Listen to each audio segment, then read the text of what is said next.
it needs to update Ubisoft Connect before I can play the video game. Yes.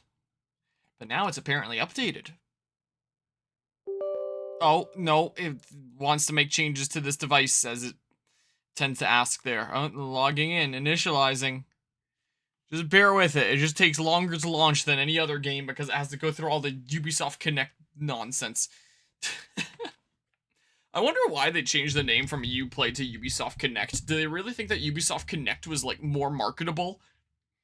A name that people would like more or something? What? So why's my camera not here? What the hell? My camera was just working. Unplug it, plug it back in again. I don't know why my capture card would say that it needs to be connected to a USB 3.0 port. I did not change what port it is plugged into at all. That is not a thing that happened. My camera is refusing to cooperate. Deactivate, activate. There we go. It's not tracking. We've got this really awkward looking angle here. Boop. There, weird. Weird. Alright, well, I'll figure out what the hell is going on my capture card before I stream another capture card game. Good thing this isn't a capture card game. This is just a PC game that I'm playing on the same machine that's streaming it, so I don't have to worry about it going through my capture card. But that does seem very odd. Because the port that's plugged into would not have changed. It is possible that the cable got loose, but if there wasn't a connection, you'd think it would just say so that there wasn't a connection. Out of curiosity, if I turn off game capture, my capture card says that it needs to be connected to a USB 3.0 port to function properly. Just out of curiosity while we're loading in here, if I unplug my capture card, and I plug it back in again, just because we're waiting for Valhalla to load anyway, so just have a quick look-see. Just out of curiosity. Don't tell me that my capture card has just stopped working. That would not be good. Whatever. Get out of here, Sigurd. No one likes you. Oh, I gotta click back on the game for my inputs to work here, don't I? So, it is currently the 28th of July. We are now officially at the point where Fragapalooza 2025 is 10 days away. Ah! I have a list of things that I want to get done before then, and I've been chipping away at them so far the past couple days. I was away for the weekend, so I couldn't exactly be making any progress on the weekend for stuff that has to go on around here. Like, dealing with a whole bunch of my plants. There's a whole bunch of stuff I want to get done before Finn gets here and we go to Fragapalooza together. Dealing with a whole bunch of my plants. I should sort out my room here. Some of the posters that have fallen down, I should remount them. And some of the, ones that are a little bit about to fall, question marks. Like the Roy and Lynn that are up there, that one's fallen. There's a bunch that have fallen over here. You know, whoa. You know how it be. So, gotta remount those. I wanted to spruce up my secondary PC, the thing that I'm using as a leg rest, like even right now. And that was my task that I tackled today. And that was more of a process than I thought it would be. I want to see the Alliance map. Yeah, show me the Alliance map. Today, hold on, 310, 280? I guess I'll go to the 280 one, I don't know. What transpires in Gloucestershire? Gloucestershire. Has disappeared from his forge. He has traveled to Gloucestershire. I did not actually notice that. A wife. He is in love. When did this happen? When doesn't this happen with our dear lovelorn blacksmith? But there is a bright side. He has asked you to join him. Join his search for a wife. And see that he does not make a fool of himself. I believe he thinks that your presence would bolster his image. And somehow that means I'm pledging to the territory, because that makes sense. Alright, the first night of Samhain? If only to bring him back in one piece. Very generous of you. Make for the town of Gloucester. You will find him there. Okay. The town of Gloucester. Find speak to Gunnar in western Gloucester. So, is located where the Affin and Thames rivers meet at the west side of town. Daily concept art. Oh, that's cool. What, are we gonna go to a place that looks like that? That'd be kind of cool. That'd be really awesome on a thumbnail right there. So, where Affin and Thames rivers meet? Great Ouse River? There's the Thames River, Affin River. So, it's like this bit here, essentially? Or I guess it's this bit here or something. Because that's kind of marked as a place. Here, I'll go get some places along the way there. What is the closest place I can travel to? That other viewpoint on the eastern side might be a little bit closer, but there's a river to cross, so maybe this one will work. Anyway, when I was at Megaland, I ended up winning a CPU, a core. It's not better than the current core that... Wow, I went to lift up my mouse pad and it like stuck to my desk. My Evolution mouse pad here, it stayed stuck. This thing is falling apart. It's very much coming apart over here. I guess that's because that's where my wrist is most of the time. Anyway, it is not better than my current core in my main PC, but I figured like, hey, this might not be a bad thing to pick up for my spare parts machine, and then maybe I'll actually get around to bringing my spare parts machine to LAN events and saving myself a little bit of headache potentially. But also for this upcoming Fragapalooza, it could also just be a nice desktop gaming PC for Finn to use. In case anyone wants to read that, I guess. And then he has access to a PC with a decent bit of storage and a decent bit of oomph and can play whatever games on there. And if we play any PC two-player things, can each have our own PC that plays things pretty well instead of just, you know, his laptop that he'd be taking along on the trip. So I figured, you know, this will be relatively simple. Just swap out the cores, maybe reactivate Windows if I really have to, and then easy peasy and it's done. Yeah, my motherboard that was in there would not support this kind of core. Like, I can't insert that type of core that I want at Megaland into there. So I had to go to Memory Express, which also, as of a few days ago, was announced as one of the sponsors of Fragapalooza coming up, so that's neat. And I had to go buy a new motherboard, so I've completely removed the old motherboard and core from the machine just as like one piece that I put in the new motherboard box. And, you know, now having storage to potentially go into a future spare parts machine, I don't know. Maybe it'll go into my tertiary parts machine. So I have my main machine over here, my spare parts machine that's like my second best parts, and then my tertiary parts machine, which is my third best parts. Maybe I could put it in that machine, which my dad uses since he just needed a PC, but the case in that one is small and probably wouldn't fit the motherboard, so I'd probably have to buy a new case if I ever did that, and meh. It's not a half-bad motherboard and PC. I mean, it's what I started streaming with my first dedicated stream PC, and not just, you know, my laptop when I first started streaming it. So it works not too half-bad there. But anyway, so I bought that, and it's funny, the core, it comes in this big, chonky, square box, which makes you think that there's a cooling unit inside. I only found out after I popped it open earlier today, there's no cooling unit inside. So it's this big chonky box, and it's like all this packaging over here, and then slid right into the side over here, and a really slim little bit is the core, and that's basically all there is in the box. like, what the heck? I guess they just do that so, like, all cores on shelves look like they're a similar size box or something like that, but that's still so dumb. And I realized afterwards it also said on a sticker, like, no cooling unit in the box, so I had to buy a new motherboard, and I bought a cooling unit that would help this cord. I ended up spending $200 on computer parts today. For something that would work out pretty alrighty there. And I also had a decent few problems with this PC where it wouldn't quite boot properly. It would always say like there was an issue, what the heck is going on here, and kind of refused to boot. If I try to manually boot from any of the 3 drives, it wouldn't really work, and I always just kind of put it off as a problem for later. Well, I figured I'd solve it today before I swapped out, like, half the machine there. New territory discovered, yep.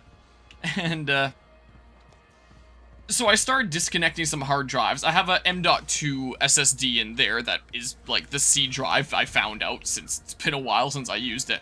And I have 2 hard drives in there, which are probably just, like, old hard drives that either area is cursed, find and destroy the source. What the hell does that mean?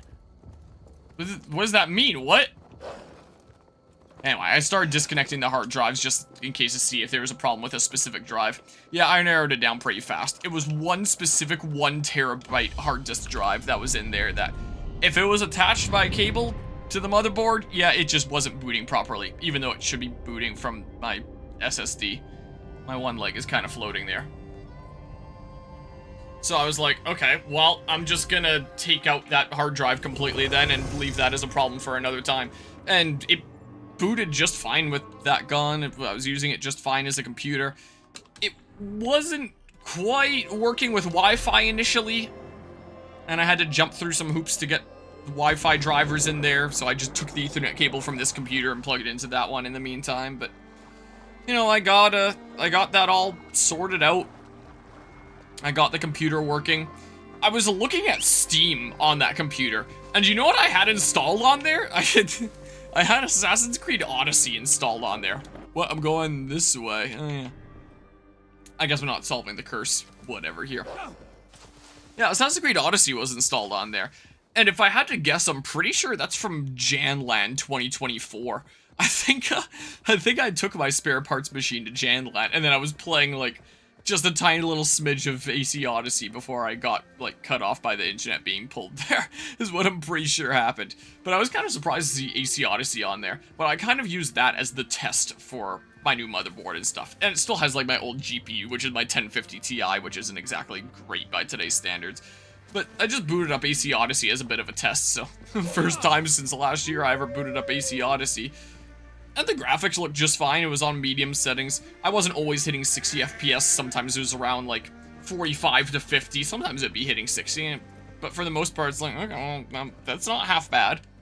That's not too bad. So maybe I'll consider taking my spare parts machine as like my own machine to future LAN events. Obviously, this coming up LAN event, I'll be taking my main machine for myself and my spare parts machine for Finn. But maybe future LAN events. We'll see. Or maybe I'll be too lazy to set up all my OBS stuff on the spare parts machine and have more work ethic for dismantling more of my main setup, because I'm kind of used to it. So I don't know how much I'll end up actually using this PC. Maybe I spent like $200 today for no reason, I don't know. It should be a little bit chonkier now, a little bit more oomph.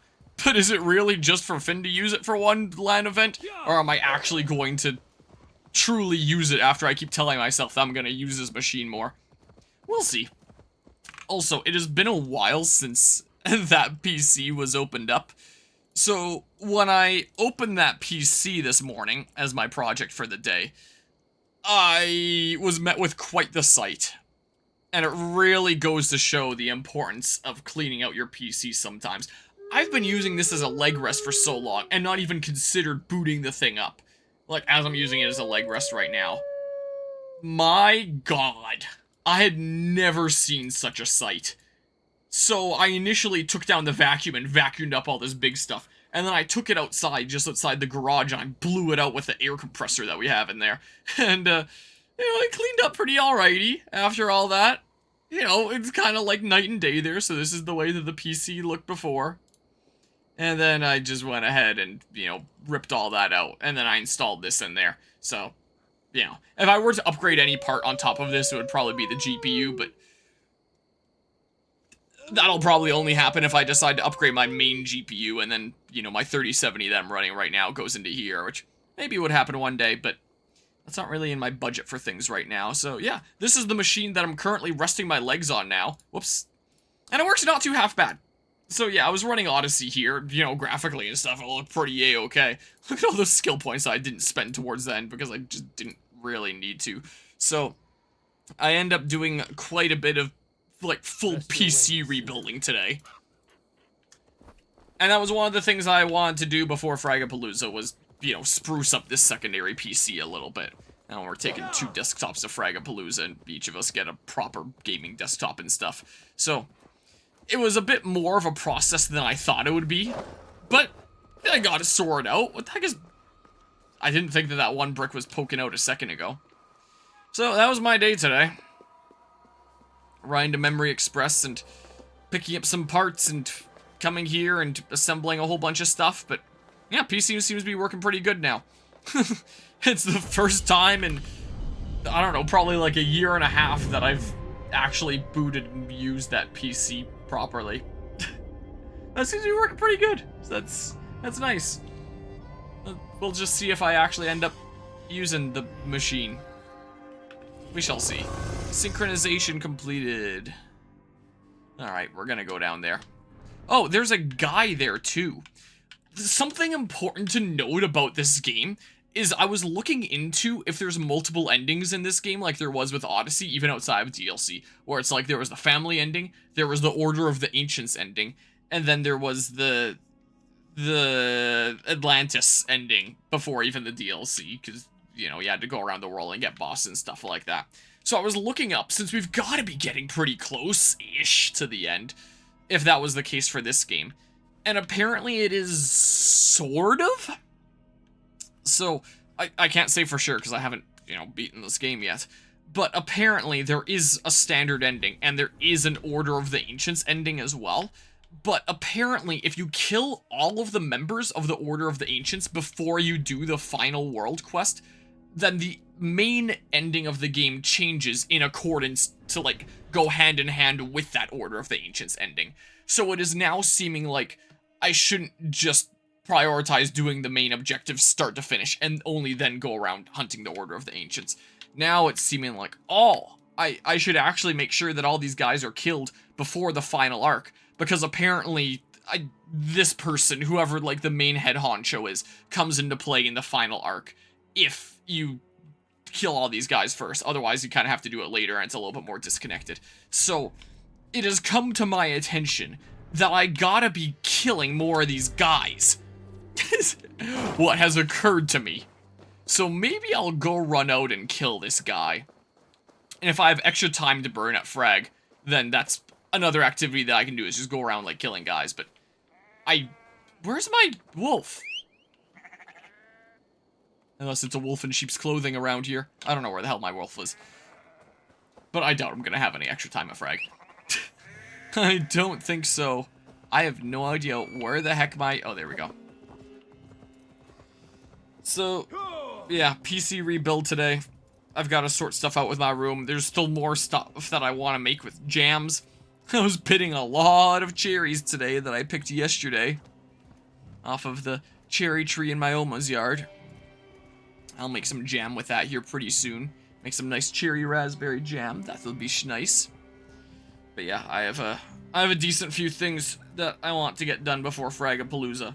Part of me was debating about not streaming tonight and just chipping away at more of that stuff, but I was like, you know, I've been working on this kind of stuff all day here. Let's just do a little bit of late night chilling with a game that makes me unbelievably bored. But that's neither here nor there. Whoa. Oh my god. Why am I crouched? Can I maybe just, like, not be crouched? Is there only 2 weak points? Here. Okay. Do this. Dang you. Okay. What even happened? I parried the first one, and I thought there was going to be a second strike, so I did hit parry again, but then I just kind of died. So, yeah. In terms of actual Fragapalooza plans, I keep wanting to do more things, but, whoa. But it is occurring to me, like, how unreasonable that's going to be. Where was my, in my Discord server that I used to just, like, send stuff to myself? I had calculated out the amount of time that I was gonna have. I forget if I talked about it during previous streams, but if it goes from Thursday at, like, 10:30 a.m., let's say that I start then, and until Sunday at about 2 p.m., that is 3 days, 3 hours, and 30 minutes. But realistically, I'm probably going to be taking about 17.5 hours on tournaments, which leaves me with 2 days, 9 hours, and 30 minutes, or 57.5 hours, since it's easier to just think about it in those terms. But let's say that I have about 18 hours of sleep, so about 6 hours a night. I'm minusing 18 hours, then I'm left with 1 day, 15.5 hours, or 39.5 hours, a total run time that I might be looking at for my Fragapalooza 2025 content. The main game that I want to do, start to finish, is Final Fantasy VII Crisis Core Reunion, as I chip away at more Final Fantasy stuff through the remake games before the final remake game comes out. And the second most important thing that I want to chip away at is the first main DLC of this game right here being Wrath of the Druids. And that's apparently going to be about 8 hours, and Crisis Core being about 13.5 hours. In terms of other stuff that I want to do here, I do still want to try and get the no return grounded roguelike mode world record for Last of Us Part 2, because I got it once before, but I didn't realize with like the speedrun requirements that you had to show your like settings before or after the run to show that you weren't using like cheaty peed options in the settings. So I didn't realize that. So my one successful time of beating it doesn't count. And nobody else has submitted a time on PC, so all I have to do is beat it, and then I have a world record, just because nobody else has tried. So I would have had that. I've done it before. I can do it again and remember to actually show my settings. So I might not mind playing a little bit of that, plus I found out that it's a great wake-up call game, because playing that on the hardest setting, I have to, like, uber concentrate. So it's really good at keeping me up and motivated to play other things. I might do a little bit of the post-game of Donkey Kong Bonanza, since that's a new release, and that probably won't take too long. And in terms of Bloodborne, as I've mentioned during previous streams, me thinking about starting soon, instead of starting it before Frag, I've thought, what if I start it at Frag? Because then, it's not necessarily self-contained in the sense of, like, start to finish self-contained, but you don't have to have followed anything before that point. It's literally the start of the game, so it's still fair enough game if anybody is just watching the land content. Like, it's the beginning of a game. You can't be lost at this point. So, while my initial plan was maybe starting Bloodborne before Fragapalooza, 1, I don't think I'll have time, and 2, if I started at Frag, then nobody's missing anything there, and I can start at Fragapalooza and finish it at Hallowland, the fitting LAN event for Halloween. So maybe I'd be pacing myself through Bloodborne throughout the coming months, because it probably wouldn't take me that long. And that's one of those things where I could just play it for however long I have time of. So, you know, when I add up the stuff that I'm doing there, I'm gonna have like maybe 15 hours left if I'm being generous, if the tournaments aren't going overtime and if those other things aren't taking me longer than that, like if I'm actually getting through with decent speed. And then, of course, I'm going to want to be doing a bunch of multiplayer games with Finn. Like, for example, we'll be doing a little bit of Smash and Mario Kart World to probably practice up before the tournaments. I'll probably end up doing Smash against, like, other passersby at the event that want to play Smash against me. I was challenged by, like, 3 people last year, so I'll probably end up playing Smash against a decent few people there that come up and challenge me. We want to do some GameCube Mario Party, Mario Kart. I wouldn't mind doing some Mario Party Jamboree with him, maybe trying the 2v2 mode against some other people there. We want to do Mario Strikers, or Mario Smash Football as it's called in the EU there. And if we have time, maybe we'd potentially hop into some other games. So it is very much occurring to me like, this is gonna be one of those LAN events where, this is gonna be one of those LAN events where I run out of time again, isn't it? Most likely.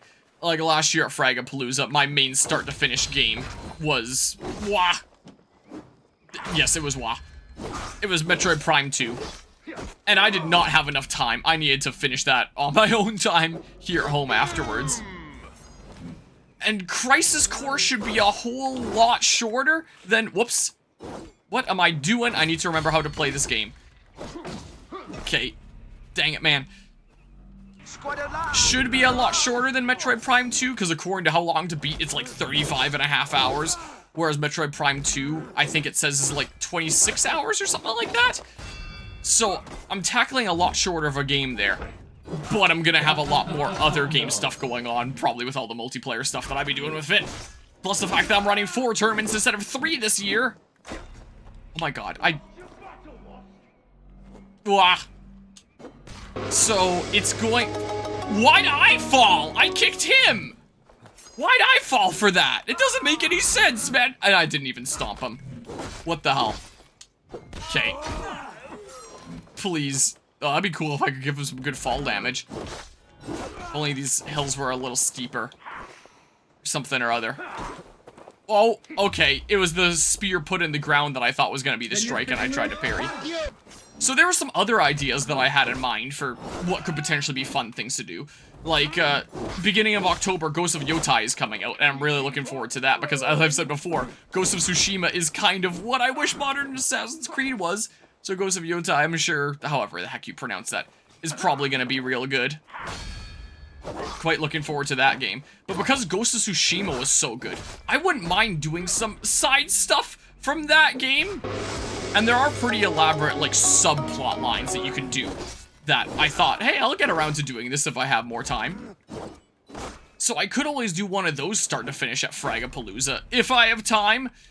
Thing is, I just have a really hard time seeing myself having time when I'm cramping as much in as I possibly can, you know? Because I go absolutely insane at LAN events trying to fit in as much as I can, and this year's Fragapalooza might be a brand new extent of that with the amount of stuff that I'm trying to cram in here, you know? Wow. Here, just like... no, come on. Just get that arm. There it is! I win now. I think. Yes. Get out of here, darn you. Confirm kill.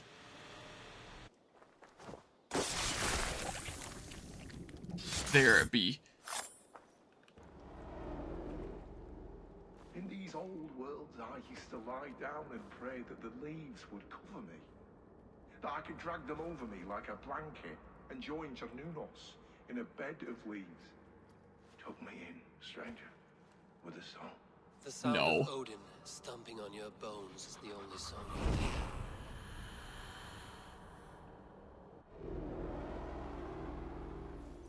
Well, there's a whole bunch of XP.